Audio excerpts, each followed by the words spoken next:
Welcome to whistle.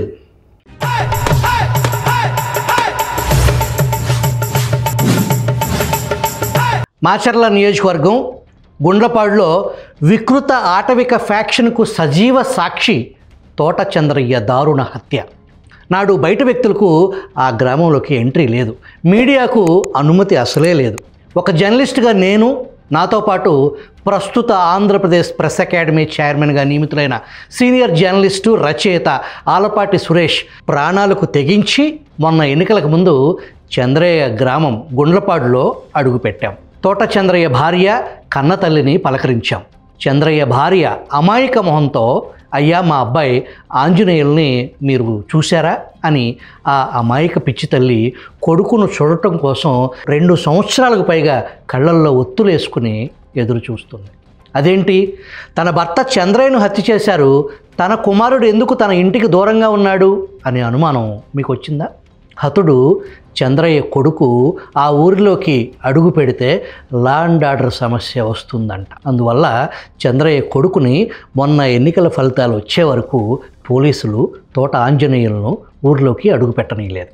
ఆనాడు చంద్రయ్య సొంత స్థలంలో ఎన్టీఆర్ విగ్రహాన్ని ప్రతిష్ఠించాడు. చంద్రయ్యను హత్య చేయటానికి అసలు కారణం అదే. మా బృందం ఆ విగ్రహాన్ని కవర్ చేస్తుండగా మీరు త్వరగా వెళ్ళిపోండి, వాళ్ళు వచ్చేస్తున్నారు, ఇటువైపు నుంచి వెళ్ళండి అని ఒక మైనరు భయంతో వణిగిపోవటం చూసి ఆశ్చర్యపోయాం. మనం ఏ దేశంలో ఉన్నాం, ఏంటి పరిస్థితులు?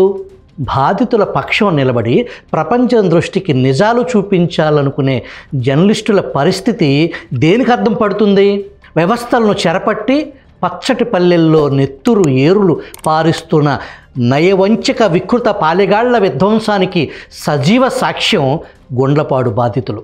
బీసీ వర్గానికి చెందిన చంద్రయ్య గొంతు కోయటానికి ముందు జై జగన్ అంటే ప్రాణాలతో వదిలేస్తామని కక్కు కొడవలి చంద్రయ్య పీక మీద పెట్టి తన పంచె లాగేసి దాంతో చంద్రయ్య 2 కాళ్ళు కట్టేసి గుండెల మీద మోకాలుతో ఒకడు కూర్చున్న సమయంలో తోట చంద్రయ్య గొంతులోతుల్లోంచి పలికిన మాటలు 2 ఒకటి జై చంద్రబాబు, 2 జై తెలుగుదేశం. అంతే, చంద్రయ్య గొంతును మేక మెడ కోసినట్టు కోసేశారు. రక్తపు మడుగులో గిలగిలా కొట్టుకుంటున్న చంద్రయ్య గొంతుక శాశ్వతంగా మోగబోయింది. చంద్రయ్య కుమారుడు వీరాంజనేయులు కళ్ళ ముందే ఈ దారుణ సంఘటన జరిగింది.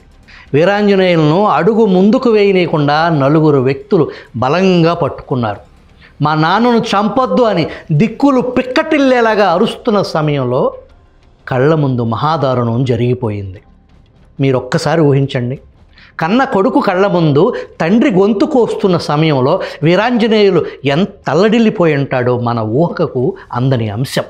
చంద్రయ్య భార్య కోటమ్మ అతి సాధారణ అమాయక గృహిణి.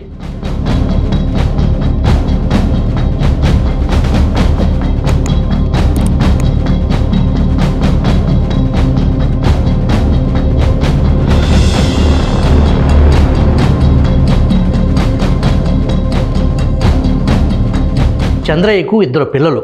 మగ సంతానం వీరాంజనేయులు, ఆడపిల్ల లక్ష్మీ తిరుపతమ్మ. కూతురు పెళ్లి చూడకుండానే మా ఆయన్ని బలి తీసుకున్నారని ఆ అమాయక ఇల్లాలు రోధిస్తుంటే మేము చలించిపోయాం. తోట చంద్రయ్య యావదాస్తి 1 ఎకరం పొలం, 150 గజాల్లో రేకుల షెడ్డు ఇల్లు. ఎకరం పొలమోడు ఎన్టీఆర్ విగ్రహం పెట్టటమా? నాటి స్థానిక ఎమ్మెల్యే పిన్నెల్లి కృష్ణారెడ్డికి కోపం కట్టలు తెంచుకుంది. దాని పర్యవసానమే చంద్రయ్య దారుణ హత్య. వైసీపీ పాలనలో పల్నాడు పల్లెల్లో నివురుగప్పిన నిప్పుల ఫ్యాక్షన్ భూతం సామాన్యుల జీవితాలను ఛిద్రం చేసింది. అమాయక ప్రజలు, ముఖ్యంగా మహిళలు, పిల్లలు బిక్కుబిక్కుమంటూ జీవనం సాగించారు. ఒకప్పుడు కాంగ్రెస్ ప్రభుత్వంలో ఫ్యాక్షనిజంతో గ్రామాలే తుడుచుకుపెట్టుకుపోయాయి. మధ్యలో కొంత మార్పు వచ్చినప్పటికీ వైఎస్ జగన్మోహన్ రెడ్డి పాలనలో మళ్ళీ పూర్వస్థితిని మించిన పరిస్థితులు అక్కడ తలెత్తాయి. రాక్షసత్వం రాజ్యమేలింది. నాడు తెలుగుదేశం పార్టీ సానుభూతి పరులు ఇళ్లకు తాళాలు వేసి గ్రామాలు విడిచిపెట్టి వెళ్ళిపోయారు. చంద్రయ్య స్వగ్రామం గుండ్లపాడులో నాడు 17 కుటుంబాలకు చెందిన మగవారిని గ్రామం విడిచిపెట్టి వెళ్ళిపోవాలని పోలీసులు ఆదేశించారు. నాటి పోలీసులు పాలకులకు పాలేరులుగా వ్యవహరించారు. నేరస్తులతో పోలీసులు అంటగాగటం, మాట వినకపోతే అక్రమ ఆయుధాలు, గంజాయి కేసులు బనాయించేవారు. చంద్రయ్య హంతకులు 3 నెలలు తిరక్కముందే బెయిలుపై విడుదలయ్యారు. అదే గ్రామంలో వాళ్ళు స్వేచ్ఛగా తిరుగుతుంటే బాధిత కుటుంబాలకు చెందిన పురుషులు ఊరికి దూరంగా ఉండటం, మహిళలు, పిల్లలు, వృద్ధులు ఒంటరిగా బిక్కుబిక్కుమంటూ బ్రతకటం ఎంత హృదయ విదారకమో ఊహించండి. చంద్రయ్య హత్య వెనుక మాచర్ల మాజీ ఎమ్మెల్యే పిన్నెల్లి రామకృష్ణారెడ్డి, ఆయన సోదరుడు పిన్నెల్లి వెంకట్రామిరెడ్డి హస్తం ఉందనేది బహిరంగ రహస్యం. పిన్నెల్లి బ్రదర్స్ చెబితేనే చంద్రయ్యను హత్య చేశారనేది వాస్తవం. ఈ మాట మాచర్ల నియోజకవర్గంలో ప్రతి ఒక్కరికి తెలుసు. అయినా సరే పోలీసులు మాత్రం నాటి వైసీపీ ప్రభుత్వ పెద్దలు చెప్పినట్టుగానే నడుచుకున్నారు. అందుకే హత్య కేసులో అసలు సూత్రధారులను వదిలేశారు. హత్య కుట్ర చేసిన వారిని మాత్రం కనీసం ప్రశ్నించలేదు. హత్య చేస్తున్నప్పుడే హంతకులు జై పిన్నెల్లి అని నినాదాలు కూడా చేశారు. వెల్దుర్తి ఎంపీపీ చింతా శివనారాయణ, అతని కుమారులు ఆదినారాయణ, శ్రీనివాసరావు ఈ దురాగతానికి పాల్పడ్డారు. అందరూ చూస్తుండగానే చంద్రయ్యను కర్రలు, రాళ్లతో దారుణంగా కొట్టి తర్వాత గొంతు కోసి హత్య చేశారు. ఆ తర్వాత తాపిగా అక్కడి నుంచి నడుచుకుంటూ వెళ్ళిపోయారు. ఇక్కడ మరో ఆశ్చర్యకరమైన విషయం ఏంటంటే, హత్యకు ముందు రోజు అర్ధరాత్రి 1 గంట వరకు నాటి మాచర్ల ఎమ్మెల్యే పిన్నెల్లి రామకృష్ణారెడ్డి, ఆయన సోదరుడు పిన్నెల్లి వెంకట్రామిరెడ్డి గుండ్లపాడులోనే ఉన్నారు. ఎంపీపీ చింతా శివనారాయణ ఇంట్లోనే చర్చలు జరిపారు. హత్య జరిగిన తర్వాత కూడా పిన్నెల్లి బ్రదర్స్కు చెందిన మనుషులు గ్రామంలో పర్యటించారు. పరిస్థితులు అంచనా వేశారు. టీడీపీ నేతలు ఎవరైనా గట్టిగా మాట్లాడుతున్నారా అని పరిశీలించారు. హత్య జరిగిన గుండ్లపాడుకు మండల కేంద్రం వెల్దుర్తి కేవలం 2 కిలోమీటర్ల దూరంలో ఉంటుంది. ఉదయం 7:30కు హత్య జరిగితే పోలీసులు మాత్రం మధ్యాహ్నం 2:30 గంటల తర్వాత గుండ్లపాడు చేరుకున్నారు. చంద్రయ్య హత్య గురించి తెలుసుకున్న టీడీపీ అధినేత చంద్రబాబు నాడు గుండ్లపాడు వెళ్ళారు. చంద్రయ్య పాడె మోశారు. హత్యకు జగన్ జవాబు చెప్పాలని చంద్రబాబు నాయుడు డిమాండ్ చేశారు. హంతకులను పోలీసులే వదిలేశారని ఆగ్రహం వ్యక్తం చేశారు. చంద్రయ్యని జై జగనను నిన్ను వదిలిపెడతామంటే నా ప్రాణం పోయినా పర్వాలేదని జై చంద్రబాబు, జై తెలుగుదేశాన్ని ప్రాణం వదిలిపెట్టాడు. ఈ రోజు ఒకటే చెప్తున్నా, నేరస్తులు పరిపాలిస్తున్నారు కాబట్టి పోలీసులు అడ్డం పెట్టుకొని ధైర్యం ఉంటే చెప్పమంటున్నా. ముఖ్యమంత్రి జగన్ రెడ్డి మాట్లాడాలి. జగన్ రెడ్డి, మీ చెంచాలతో మాట్లాడుతున్నాం కాదు, ధైర్యం ఉంటే రా, సమాధానం చెప్పు. చంద్రయ్య హత్యకు ప్రధాన కుట్రదారు పిన్నెల్లి బ్రదర్స్ను కూడా అదుపులోకి తీసుకోవాలని నాటి టీడీపీ నేతలు, చంద్రయ్య కుటుంబ సభ్యులు డిమాండ్ చేశారు. నాటి జగన్ పోలీసులు ఈ హత్యతో పిన్నెల్లి బ్రదర్స్కు ఎలాంటి సంబంధం లేదని కోర్టుకు సమర్పించిన ఛార్జ్షీట్లో స్పష్టం చేశారు. నాటి జగన్ పోలీస్ పహారాలో హత్య జరిగింది.